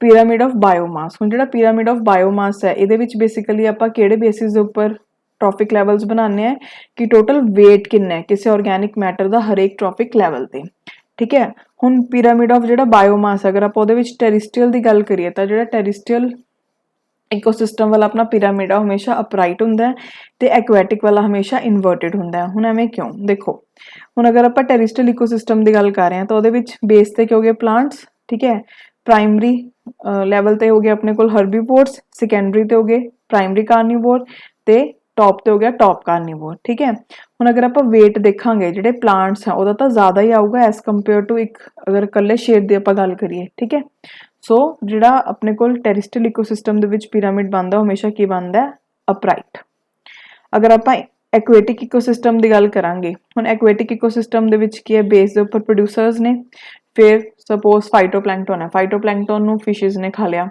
फिशिज नूं किसी वेल ने खा लिया, ठीक है। हुण जिहड़ा वेल दा बायोमास है वो ज़्यादा होगा एज कंपेयर टू जिहड़े फाइटोप्लैंकटन्स ने, ठीक है। इसलिए जिहड़ा पिरामिड हुंदा अपना बायोमास दा एक्वेटिक इकोसिस्टम दे विच वो की हुंदा हमेशा इनवर्टिड। एक आपां ट्री वाला पढ़िया इनवर्टिड हुंदा है, एक आपां ने एक्वेटिक इकोसिस्टम दे विच बायोमास वाला पिरामिड पढ़िया की हुंदा इनवर्टिड हुंदा है, ठीक है। एक्सैप्शनस याद रखियो। उस तो बाद नैक्सट हुण आपां गल करदे हां फूड वैब की हुंदी है। अलग अलग फूड चेन्स नूं जोड़ के की बनदा है फूड वैब, ठीक है। Interconnection of food chain and graphical representation of कि किने किनू खाया उन्होंने आपां की बोलते हैं फूड वैब, ठीक है। हुण तुसीं इत्थे देख सकते हो, जिवें अपने कोल अगर देखिए तो पहली आ वाली फूड चेन होगी कि ग्रास नूं किसे कीड़े ने खा लिया, वो कीड़े नूं छिपकली ने खा लिया, छिपकली नूं ईगल ने खा लिया, ठीक है। सैकेंड फूड चेन अपनी आ बन गई कि ग्रास नूं किसे स्नेल ने खा लिया, स्नेल नूं बर्ड ने खा लिया, बर्ड नूं ईगल ने खा लिया। थर्ड ये बन जूगी कि ग्रास नूं किसे जिवें कीड़े ने खाया, कीड़े मकोड़े नूं बर्ड ने खा लिया, बर्ड नूं ईगल ने खा लिया, ठीक है। तो मतलब तुसीं देख रहे हो हमें अलग अलग जिहड़ी अपनी फूड चेन है वो बन रही है। ये भी हो सकता है कि ग्रास नूं कोई बर्ड खा ले, बर्ड नूं सीधा ईगल खा लिया, फोर्थ बन गई फूड चेन। दैन ग्रास नूं रैबिट ने खाया, रैबिट नूं ईगल ने खा लिया, फिफ्थ होगी, ठीक है। सो एक फूड वैब दे विच कितनी अलग अलग फूड चेन बन गया, सो इहनूं आपां की बोलांगे फूड वैब, ओके। सो अज बेसिकली आपां ने काफ़ी जिहड़े बेसिक जे कंसैप्ट सीगे वो देखे इकोसिस्टम नाल रिलेटिड, ठीक है। बेसिकली आपां ने फंक्शनस जिहड़े वो कवर कीते ने। सो नैक्सट लैक्चर दे विच जिहड़े अपने साइकल्स वाला कंसैप्ट है वो देखांगे, अलग अलग जिवें साइकल्स हुंदे अपने कोल, ठीक है, नेचर दे विच उन्हां नूं देखांगे ते जिहड़े ये वाले टॉपिक नाल रिलेटिड MCQs वो भी नैक्सट लैक्चर च डिस्कस करांगे। सो अज लई इन्ना ही। Thank you so much, have a nice day.